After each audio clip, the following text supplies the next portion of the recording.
महासचिव एवं इंदौर के वरिष्ठ भाजपा नेता कैलाश विजयवर्गीय ने कोरोना को बताया चीनी साजिश। इसी बात पर पूर्व मंत्री एवं कांग्रेस विधायक सज्जन सिंह वर्मा ने उन्हें एवं भाजपा सरकार को लिया आड़े हाथों। कोरोना मामलों में पूर्व मुख्यमंत्री कमलनाथ पर एफआईआर, मौतों के आंकड़े, मुख्यमंत्री का पुतला दहन आदि को लेकर मध्य प्रदेश में भाजपा और कांग्रेस के बड़े नेता अब आमने सामने हो गए हैं। एक तरफ जहां भाजपा महासचिव कैलाश विजयवर्गीय ने कहा कि भारत में कोरोना की दूसरी लहर चाइना का वायरल वार है, ये सब पीएम मोदी की लोकप्रियता कम करने की चीन की साजिश है, क्योंकि भारत के आसपास के किसी भी देश में इस लहर का असर नहीं है। पाकिस्तान, बांग्लादेश, श्रीलंका, अफगानिस्तान, भूटान, किसी भी देश में दूसरी लहर का असर दिखाई नहीं दिया। विश्व में भारत ने ही चीन को चुनौती दी है। संभव है कि उसने दूसरी लहर का वायरस भारत के लिए ही भेजा हो। उन्होंने कहा कि देश भर में दूसरी लहर में ऑक्सीजन की कमी हुई थी। प्रधानमंत्री ने भी सभी सुविधाओं के लिए दुनिया भर से ऑक्सीजन मंगवाई। देश के तीनों सेनाओं को इस कार्य में लगा दिया गया था। शुरुआत में 5 से 6 दिन ऑक्सीजन के लिए जरूर देश के नागरिक परेशान हुए, लेकिन बाद में आपूर्ति सही हो गई। अभी जो कोविड का दूसरी लहर आई है, यह लहर आई है कि भेजी गई है, ये एक चर्चा का विषय। क्योंकि दुनिया के अंदर यदि चाइना को किसी ने चुनौती दी तो भारत ने दी, मोदी जी ने दी। और ये चाइना का वायरल वार है क्या, इसके ऊपर आज बहस प्रारंभ हो गई। हमें तो लगता है कि चाइना का वायरल वार है, क्योंकि सिर्फ भारत के अंदर ही दूसरी लहर आई है।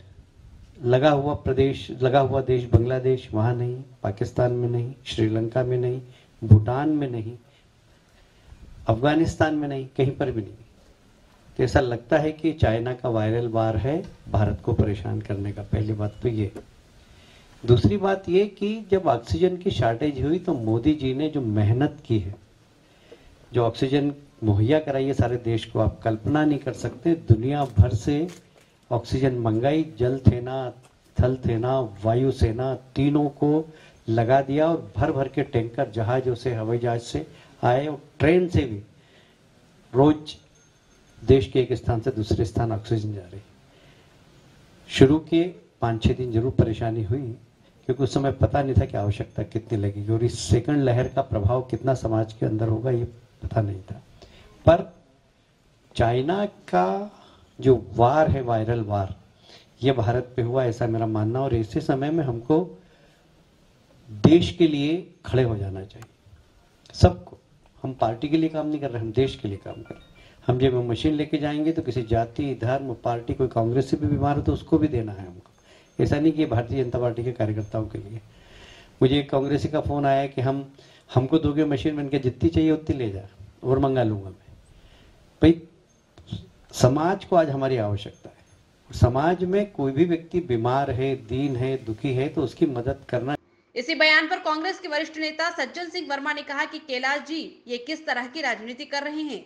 समूचा विश्व कोरोना और उसके स्ट्रेन के बारे में जानता है। सरकार की नाकामी छुपाने के लिए इधर उधर की बातें भाजपा नेताओं द्वारा की जा रही हैं। उन्होंने एक सवाल पर प्रधानमंत्री मोदी को गूंगा तक कह डाला। कांग्रेस द्वारा मुख्यमंत्री का पुतला जलाने पर हुई एफआईआर की बात को लेकर श्री वर्मा ने कहा कि पहले भाजपा के उन 28 मंडलों के खिलाफ एफआईआर की जाए जिन्होंने कमलनाथ जी का पुतला जलाया था। हनी ट्रैप कांड पर भी उन्होंने बयान दिया कि हम प्रदेश की गरिमा की रक्षा के लिए चुप हैं। थोड़ा पीछे करना, ये बड़ा विचित्र नेता है कैलाश विजयवर्गीय। अरे भारत के बच्चे को नहीं, विश्व के बच्चे को पता है कि कोरोना कहाँ से आया, चाइना से आया। ये लोग कोई नई बात में से कोई नया रहस्य खोल रहा होगा कल। जो हर बच्चे को पता है कि चाइना से ये कोरोना आया है, जिसके अब विश्व में अलग अलग वेरिएंट ही बोलेंगे इनको, फैल रहे हैं। अब ये ब्लैक फंगस क्या है ना, येलो फंगस आ गया, वाइट फंगस आ गया। तो ये अलग अलग वेरिएंट है। बच्चे जैसी बात करती कैलाश ने, चाइना से आया, एवरीबडी नोज, विश्व का हर आदमी जानता है। अब वो चाहता क्या बोलना मैं नहीं समझता। प्रधानमंत्री की छवि खराब करने का ये ओ प्रधानमंत्री की छवि। गूंगा आदमी जो मनमोहन सिंह पे टिप्पणी करता था कि गूंगा है मनमोहन सिंह प्रधानमंत्री। अरे तुम खुद नरेंद्र मोदी गूंगे हो, कैलाश भाई सुन ले, तेरा प्रधानमंत्री गूंगा है। इसलिए कि इतने लोग मर गए, लाखों लोग एक शब्द कोरोना के ऊपर नहीं निकला। बट डिसिप्लिन रखिए, आप मास्क लगाइए और दूरी रखिए। अबे ये तो बच्चे बच्चे जानते हैं, गंगा माँ ने मुझे बुलाया है। गंगा में हजारों लाशें तैरती, उन्हें भी माँ गंगा ने बुलाया। आज आपने ज्ञापन सौंपा है, कल जो आपने आज हमने ज्ञापन, हम पे कल मुकदमा लगाया इंदौर की पुलिस ने। हम दया याचिका, दया की भीख मांगने नहीं, हमें और मुकदमे लगा दो। हम ये नहीं बोल रहे हैं जो आते हैं ना डेलीगेशन की मुकदमा हटा लीजिए हम पे से, हम उसके लिए नहीं। हमने 28 मंडलों में कमलनाथ जी के पुतले जलाए गए भारतीय जनता पार्टी के कार्यकर्ताओं के द्वारा। हम पे और मुकदमा लादना लाद दो, लेकिन संविधान की धाराएं प्रधानमंत्री के लिए भी वही है और सज्जन वर्मा के लिए भी वही है। जिस धारा पे हम पे मुकदमा दर्ज किया, 28 मंडलों के भाजपा के कार्यकर्ताओं पे मुकदमा दर्ज होना चाहिए। यदि मुकदमा दर्ज नहीं हुआ तो राजनीति क्या होती है, समाज सेवा क्या होती है और कैसे निपटना है सड़कों पे, वो हमको आता हो करके दिखाएं। ये हनी ट्रैप का मामला वापस निकल आया, जिन बाहर आ गया वापस, क्या वाकई में सही? नहीं, देखिए ये कैलाश जैसे लोग हैं ना, ये बात का जो बतंगड़ा बनाते, बात वो है।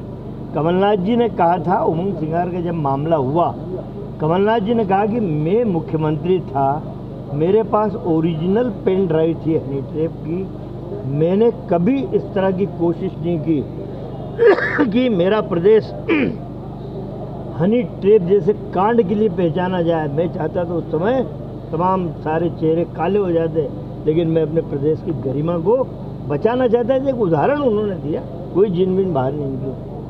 विवेक तनखा ने भी सुप्रीम कोर्ट में याचिका लगाई है इंडियन वेरिएंट को लेकर और सीधे तौर पर चुनौती दी है। उससे लगता है कि दूध का दूध नहीं, वही कैलाश की बात आ गई। कैलाश बोल रहा था कि चाइना से आया। अरे सुप्रीम कोर्ट में खुद तुम्हारी सरकार एडमिट कर रही है कि इंडियन वेरिएंट है ये तो आ गए, शपथ पत्र आ गए, सबके पास आ गए। उसी बात पे विवेक तनखा जी ने कहा कि इंडियन वेरिएंट, देखो हमारा देश बदनाम हो रहा है। सिंगापुर, ब्रिटेन और अमेरिका, यहाँ आप हमारे इंडियंस को पास में बैठाना पसंद नहीं कर रहे हैं। यदि हमारा ड्राइवर है भारत का,